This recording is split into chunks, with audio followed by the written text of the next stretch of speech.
Hello, welcome to episode 12 of Adventures in Pop. My name's Simon Jacobs, and you're welcome along for the ride. And what a ride it is. I'm going to cover two things in this episode. I want to talk a little bit about Gary Barlow. I'm here in praise of Gary Barlow, and I want to talk about a series he's been doing for the BBC here in the UK. Sound Only is a podcast. So I come here with a recommendation for a little time with Gary Barlow, and also I come here also with a warning today, and I want to talk a little bit about Spotify and Spotify numbers.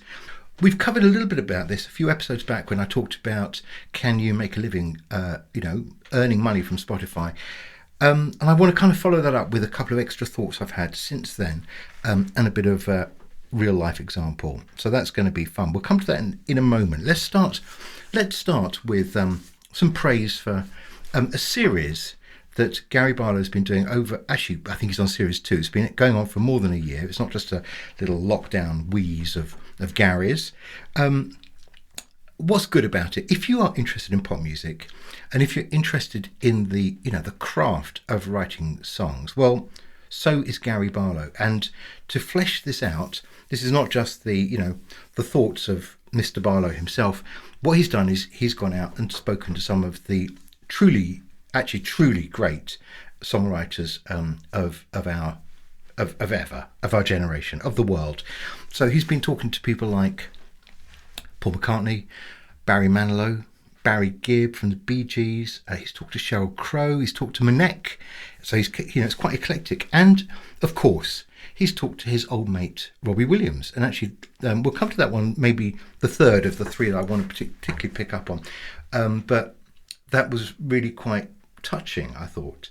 So this is available still on the BBC's iPlayer, on their Sounds iPlayer.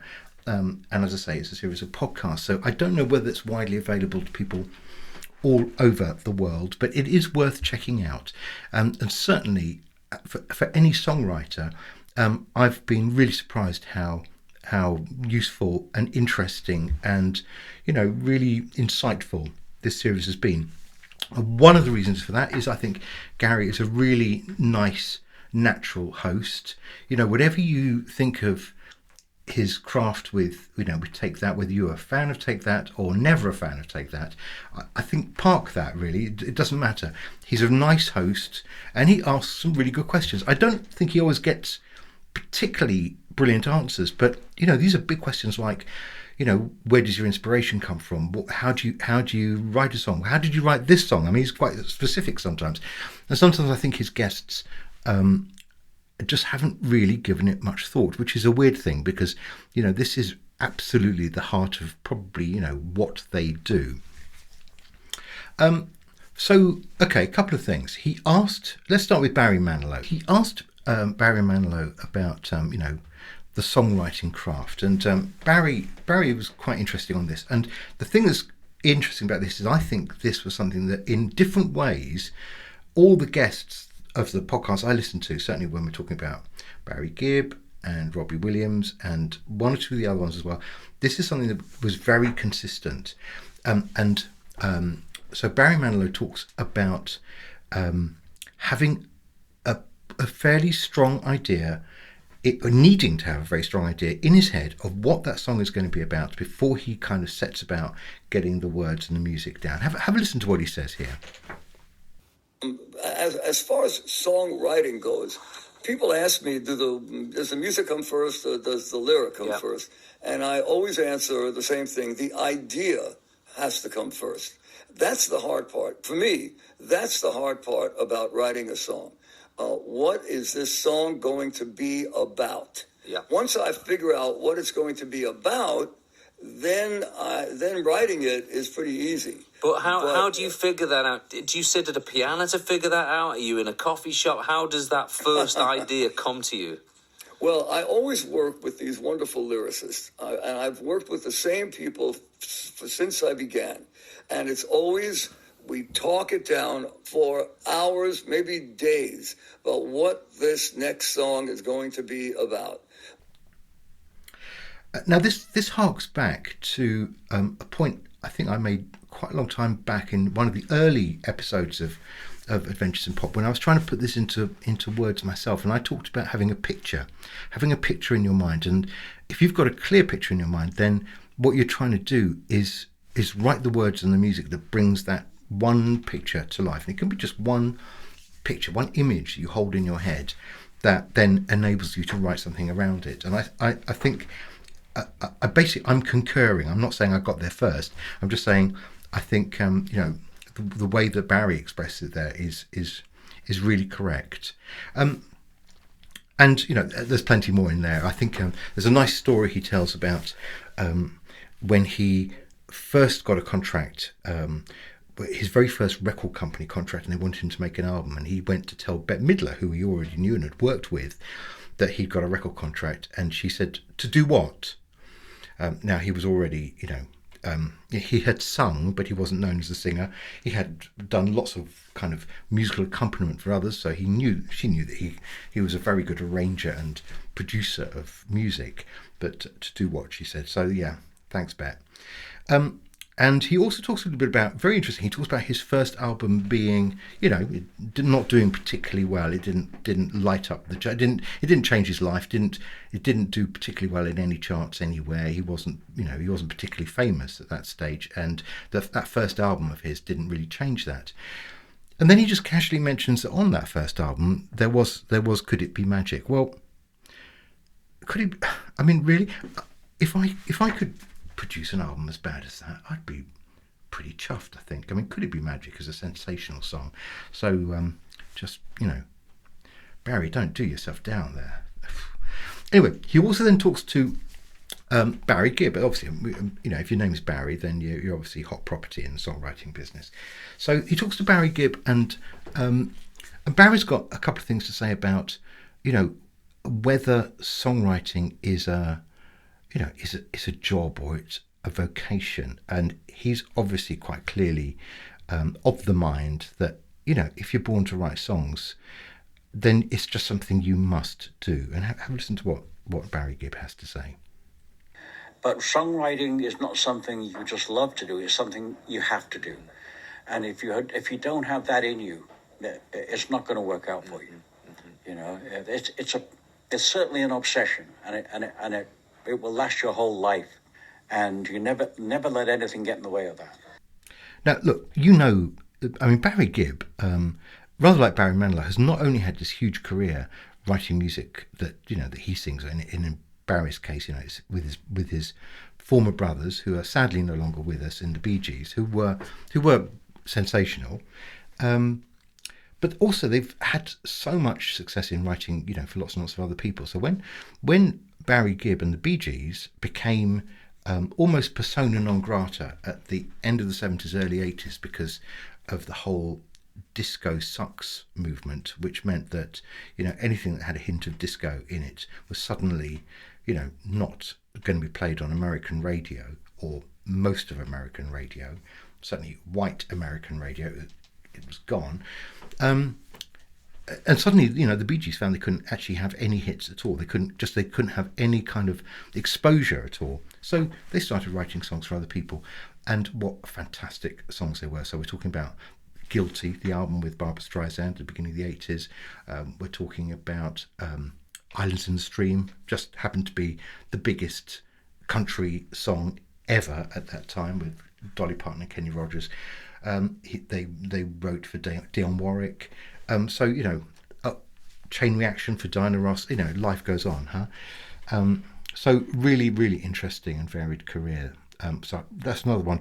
I just recommend the whole conversation between him and Gary is lovely. And then last and definitely not least is the conversation he has with Robbie Williams. And obviously, they know each other.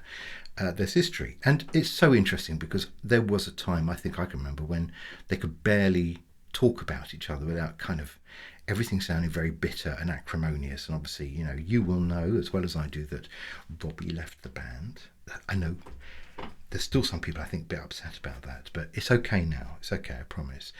And I guess when I started listening to this, I was thinking, I wonder if Gary is going to allow Robbie a bit of space here, because Gary was always the man. He was always the songwriter in Take That, and nobody else really had much of a look in. It's like Robbie had to leave before his own career could take off.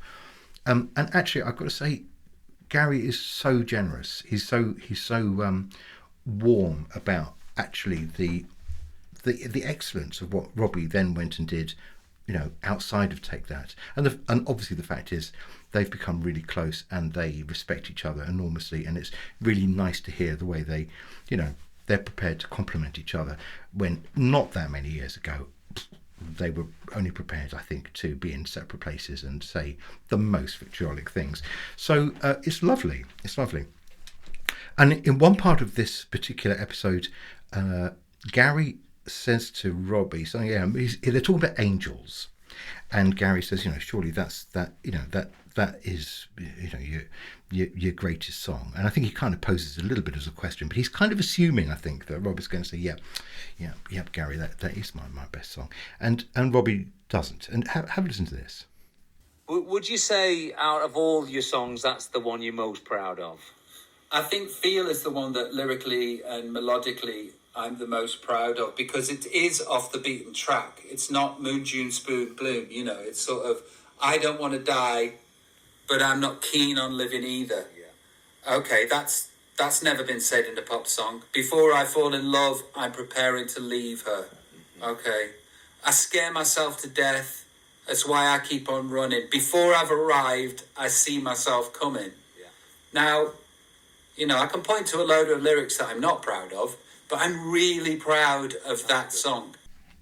Now, as it goes, I know, predictable. I also think Feel is the best of Robbie's songs. And I quite like some of Robbie's songs, and I really do like Feel. I think it's excellent.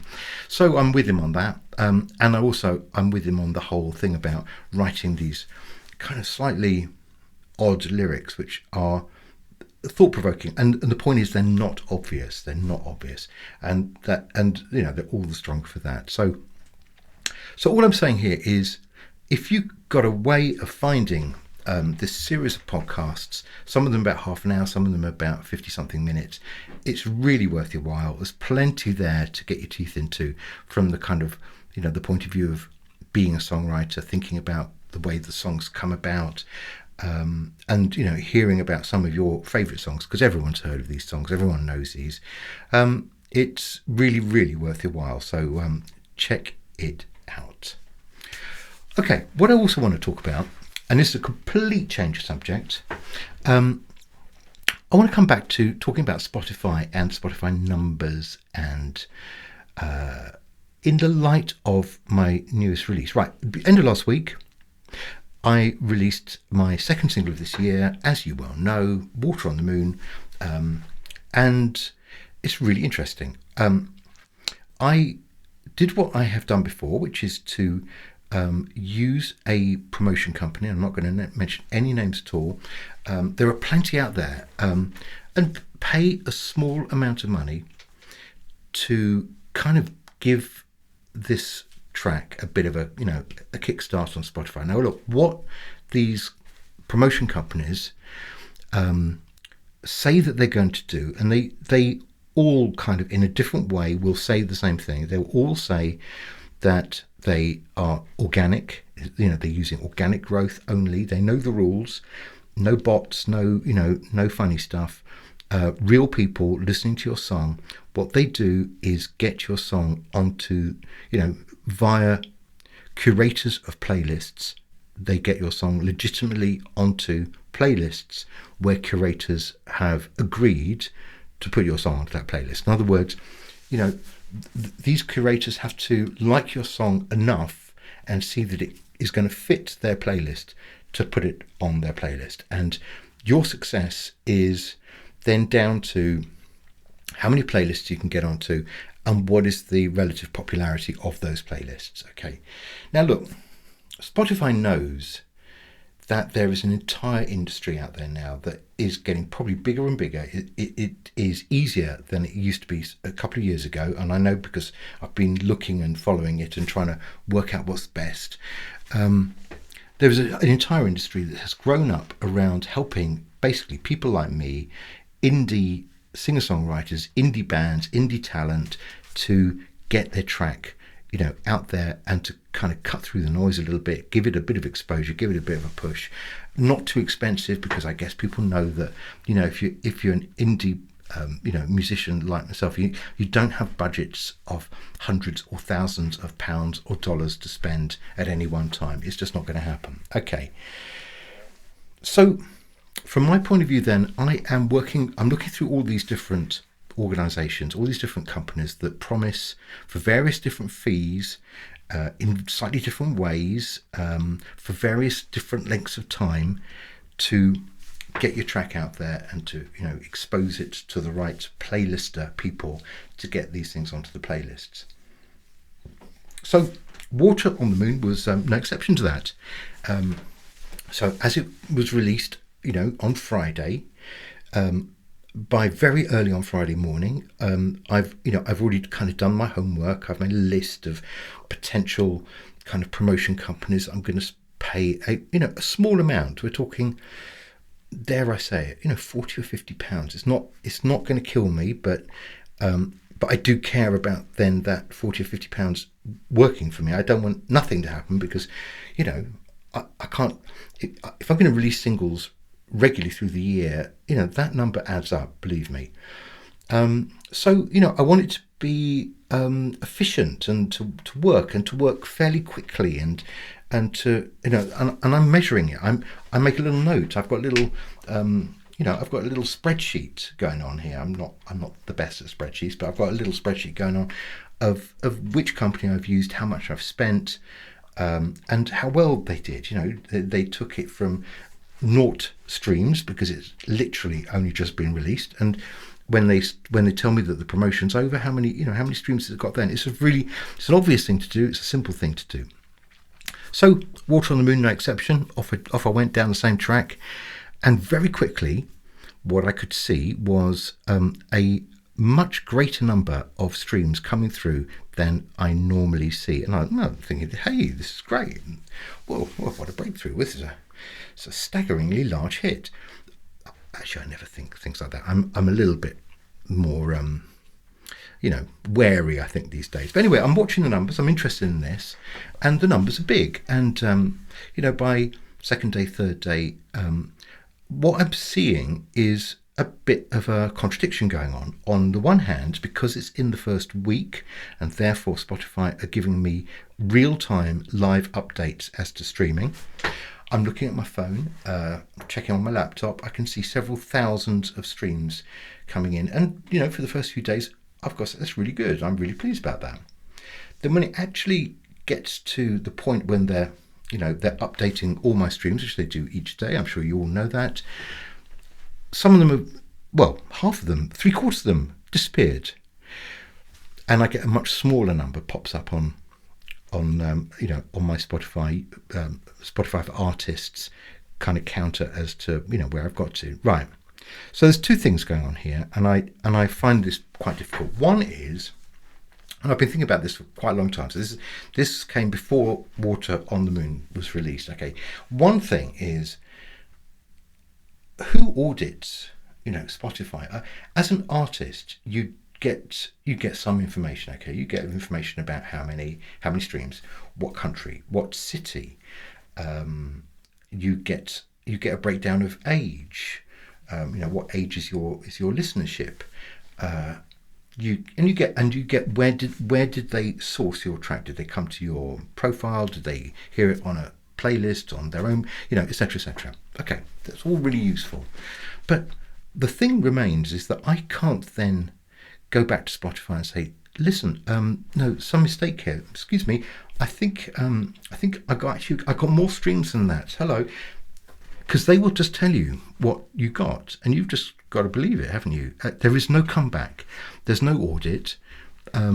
You're completely in their hands, and there's, I think, as far as I could tell, there's not much you can do. If you think, well, some of my streams have got lost, then too bad, really. They'll pay you for the number of streams they think are legitimate. Okay, and this then brings me to the second point, and I think that, in a way, this is the more important point. If they've taken streams away, then what that suggests quite clearly is that some of the streams that are showing up are actually illegitimate. They are not real. They are, in whatever the way that Spotify uses, whatever criteria they're using, these streams are being counted, in a way that they're not happy about. Okay. But the trouble is, they don't tell me this. They don't give me any information. They just take them away, and they're lost. Okay, I would really like to know what's gone on, what's gone wrong, and I would like to know, which promotion companies are legitimate and which ones aren't. Because it's not me. I've just put my trust into, an online promotion company, and I know that there are some that, are lying through their teeth, and there are others are probably really legitimate. But how do I tell the difference when they're all kind of saying the same thing in the same way? I can only know that by falling foul of Spotify. And I just want more information. And I think it's perfectly legitimate to suggest that actually this should be important to Spotify as well. They should tell me, and we should be taking down those organisations that are spuriously, just providing bots that add something to your numbers. I'm not interested in having numbers that don't correspond to an actual person. I promise you, there's nothing in it for me. I want people who like the music, not a machine that's been told to add, 1,000. Do you get what I mean? I think you do. So Spotify, if you're listening, I'd like to be a good Spotify citizen. I want to do it right.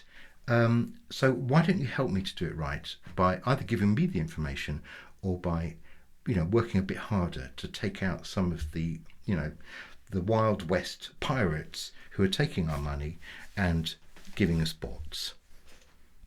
That's it for today. On that bombshell, I'm going to leave you.